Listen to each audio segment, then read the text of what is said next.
Vamos lá, pessoal. A gente vai seguir analisando aqui outras origens fictícias. Agora a gente vai começar a entrar em outros ativos. Vamos sair um pouquinho da parte das disponibilidades, a parte do caixa, para poder avançar em outros ativos, ok? Então a gente vai, como nosso primeiro item aí, duplicatas a receber. O que é que a gente pode ter de fraudes ou de manipulações aí envolvendo duplicatas a receber?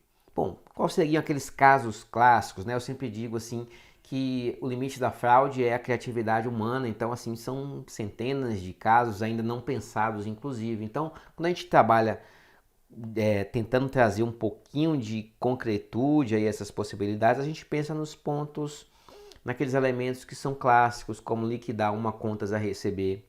Opa, vamos ajustar aqui. Liquidar uma conta a receber como uma devolução de mercadoria, serviço simulada, desviando o numerário. Então a gente emite a duplicata a receber, né, simulando uma venda, mas depois faz a simulação da devolução da operação, né, o cancelamento da operação de venda, e aí se desvia o numerário. É possível trocar uma duplicata verdadeira por uma falsa. É possível baixar clientes por considerá-los insolventes indevidamente, lançar duplicata por valor menor e apropriar-se da diferença. Então, assim, as possibilidades, né, elas são infinitas. Depende do seu julgamento profissional para vislumbrar outras possibilidades e depende da criatividade humana. Aqui a gente poderia citar como alguns casos clássicos. Vamos observar aqui uma situação em que surge um ativo fictício a partir de uma operação com duplicata, né? Porque a gente pode trazer isso como um caso clássico também e é um pouquinho até do que a gente já viu em outro momento. Quando a empresa faz uma venda a prazo, uma venda verdadeira, e faz o registro adequado da operação, ela vai creditar a receita e debitar a duplicata a receber, né? Tranquilo, é isso que ela faz. No momento em que ela recebe essa quitação da duplicata, no momento em que o cliente paga, e aí é importante dizer que a quitação precisa ser feita pelo cliente, né? E não com um cheque da própria empresa, né? Nada disso pode ser tido como normal. Então, quando esse cliente paga, ela baixa a duplicata, ou seja, acredita a duplicata para anular e faz o ingresso do recurso na conta caixa, ou seja, débito em caixa. Mas a fraude que leva ao surgimento de um ativo fictício a partir de duplicatas exige que ela faça o creditamento não na baixa da duplicata, mas em outra conta qualquer. Então assim ela consegue fazer a simulação do ingresso do caixa e ela permanece com essa duplicata aí ativa na forma de ativo fictício, porque ela não baixou, mas já recebeu. Então deveria ter baixado. Essa seria assim o que a gente consegue vislumbrar assim em termos de manipulação com duplicatas, né? Em termos de operação contábil. Outras possibilidades podem surgir? Pode, né? É importante você saber o quê? Se você souber como é o processo correto, né? Como é que a gente registra uma duplicata a partir de uma venda? Creditou receita e debitou duplicata a receber. No momento em que você baixa essa duplicata por pagamento, você tem que creditar a duplicata para poder anular os seus efeitos, né? Baixar esse ativo. Então, se você faz isso de uma outra forma, você está trazendo situações aí que vão fazer surgir um ativo fictício, porque a duplicata já foi baixada de fato, mas na contabilidade ainda não teria sido. A gente pode pensar também na emissão de duplicatas por valores diversos, né, do real, com recebimento de parte por fora, e a gente pode pensar também na baixa dessa duplicata, até mesmo fazendo o lançamento correto, né, creditando a duplicata, por considerá-la insolvente, né, por considerar o cliente insolvente, quando na verdade ele não é insolvente. Então, você tem uma duplicata a receber de 1.000. Esse cliente aqui é considerado incobrável. Aí o que é que você vai fazer? Qual seria o lançamento? Você baixa a duplicata, né, e reconhece as perdas de 1.000. Só que esse cliente aqui, na verdade, não é incobrável, não é insolvente. Então, você já baixou a duplicata, mas na verdade, você continua com essa duplicata a receber. Então, nesse caso aqui, surgiria um ativo oculto. Você baixou indevidamente a duplicata, considerando incobrável, mas na verdade o contribuinte vai honrar, ou o cliente vai honrar essa duplicata, de modo que aqui faz nascer um ativo oculto. Então o surgimento de ativos fictícios ou de ativos ocultos podem se dar a partir de duplicatas e a partir de outros ativos também, né? Qualquer operação envolvendo aí os ativos podem fazer surgir ativos fictícios ou ativos ocultos. Vamos ver uma questão aqui, ó. Ao se realizar a baixa de contas a receber, sem que o numerário seja recebido pela empresa, há uma superestimação do disponível. Nesse caso, o numerário inexiste e o disponível corre o risco de possuir saldo contábil devedor e saldo real credor. Vamos simular aqui a nossa operação. Ó. Eu sempre digo, crie um exemplo numérico na sua cabeça para você conseguir pensar de uma forma mais tangível, tá?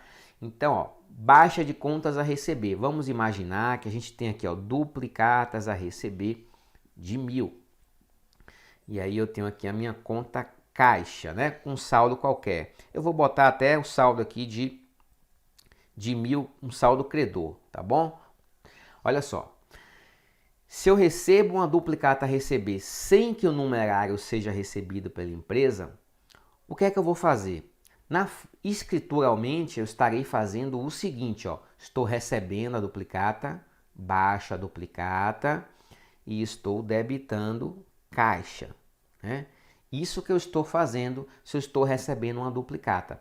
Agora, se essa duplicata aqui, se eu não recebi de fato esse valor, o que é que significa? O meu saldo de caixa não é mais zero, como ele aparenta ser aqui, porque isso aqui não existe, ó. O meu saldo de caixa é, na verdade, 1.000 credor, 1.000 negativo. Então, corre o risco de possuir, o disponível corre o risco de possuir saldo contábil devedor, sim, né, ou zero, e saldo real credor. Pode, porque quando eu reconheço no meu disponível, ó, vou reproduzir aqui novamente, estou recebendo uma duplicata. Eu estou fazendo o lançamento aqui desse ingresso de recurso na minha conta caixa.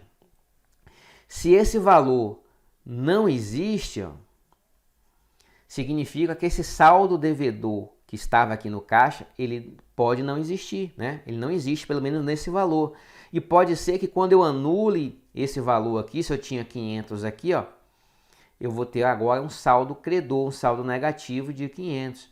Então, se o valor recebido, o valor utilizado para fazer essa baixa de contas a receber tenha sido fictício, sem que efetivamente tenha sido recebido pela empresa, é evidente que se trata de um suprimento de caixa indevido, um suprimento não comprovado. Então eu corro o risco de superestimar o meu disponível, superestimar o meu caixa, porque eu estou lançando um ingresso de recurso que não existe. Nesse caso, o numerário não existe, claro, né, se não foi recebido, e o disponível corre o risco de possuir um saldo maior do que o devido, um saldo devedor, uma vez que contabiliza esse ingresso de recurso, e pode apresentar um saldo real credor, pode, né, como essa situação aqui, em que a gente elimina o ingresso porque ele não existiu, então o saldo que seria 500 positivo passa a ser 500 negativo em razão dos lançamentos já existentes aqui do lado credor. Então fica correto essa assertiva aqui. Alguns procedimentos aí que a gente pode usar, isso aqui a gente vai ver dentro da auditoria tradicional, tá? Os procedimentos de auditoria a gente vai explorar com profundidade dentro da auditoria tradicional, porque os procedimentos são iguais para todo mundo, né? A inspeção de documentos ou inspeção física a gente pode utilizar, a confirmação de terceiros, que é também chamada de circularização. Então você pode enviar uma correspondência, se for auditor fiscal vai enviar uma intimação, porque existe um poder coercitivo, né? O auditor independente envia uma correspondência de solicitação e o auditor fiscal envia uma intimação, mas no fundo é a mesma coisa, é uma carta solicitando que seja confirmado certas situações. Então o auditor fiscal poderia enviar uma correspondência e perguntar àquele cliente: você comprou na empresa X o valor de R$ 1.000 ou 1.000 unidades de produto? E aí esse contribuinte, né, que aqui é uma relação de contribuinte, deve responder ao auditor dizendo que comprou, que vendeu. Então, através da confirmação, a gente consegue verificar se existe efetivamente a operação, se existe a duplicata a receber. Recálculo, que nada mais é do que calcular novamente, verificar precisões aritméticas de juros, enfim, de prazos, né? Tudo isso pode ser feito.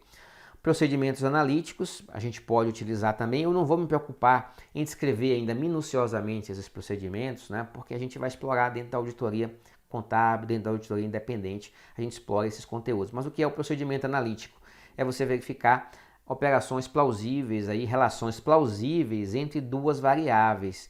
Por exemplo, se você tem uma loja que vende, um estabelecimento comercial que vende flores, você vai verificar uma relação plausível entre duas variáveis que eu vou inventar aqui agora. Por exemplo, a receita dessa loja em relação aos meses do ano. Então, a receita dessa loja vai fazer assim ao longo dos meses ao longo dos anos, né? Mas vai ter uma data aqui que ela vai dar um pico. Então, vamos imaginar que essa data aqui seja o Dia das Mães ou o Dia dos Namorados, enfim, né? É uma data que provavelmente se compra mais flores do que nos dias normais. Então, se a entidade mantém receitas desse nível aqui e de repente tem um pico nessa data, a gente pode entender que é uma situação normal. Nessa data aqui é natural que se venda mais flores.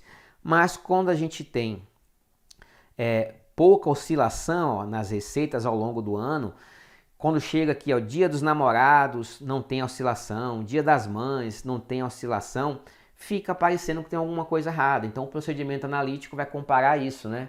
Assim, o percentual de vendas em relação ao outro mês, o percentual de vendas em relação a outra variável, ou seja, você escolhe as variáveis, né?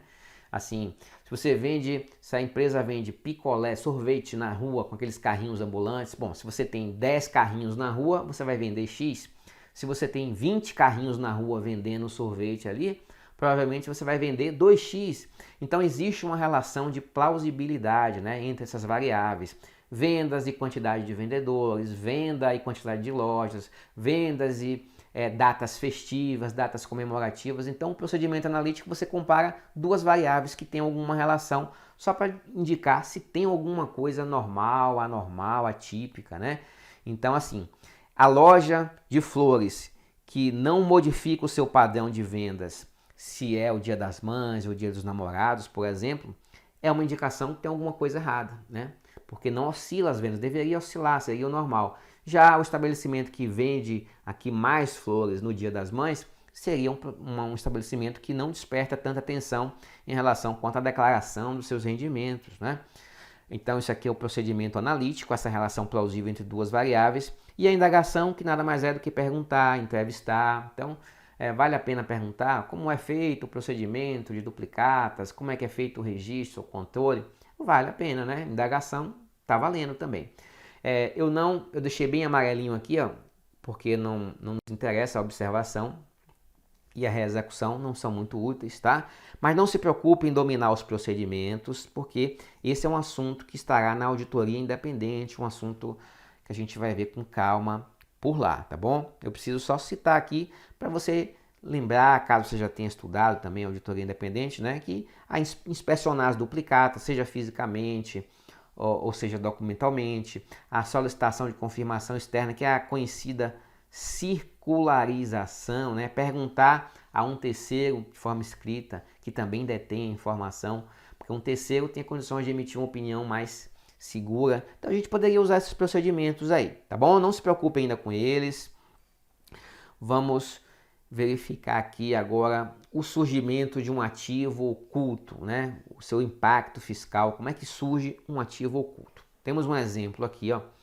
A não contabilização de um veículo adquirido. Bom, se você não contabiliza um veículo adquirido, nós estamos falando de um ativo oculto. Um ativo que existe de verdade, mas não aparece na sua contabilidade, ele está oculto, tá?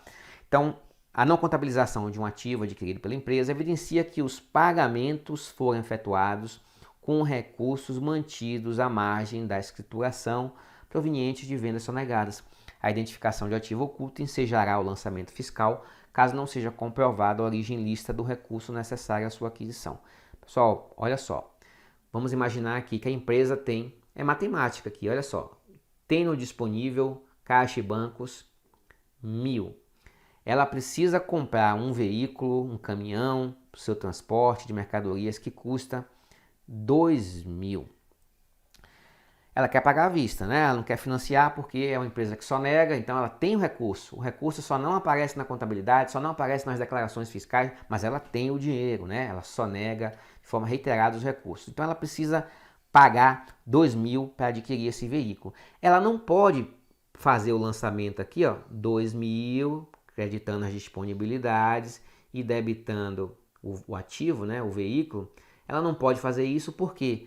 Porque na sua contabilidade ela só tem 1.000, ela só nega o resto, então ela não pode registrar aqui esse 2.000, tá bom? Já que ela não pode fazer isso, o que é que ela faz? Ela paga com recurso do seu caixa 2, esse 2.000, e simplesmente não escritura a aquisição desse ativo veículo, então deixa tudo do jeito que está.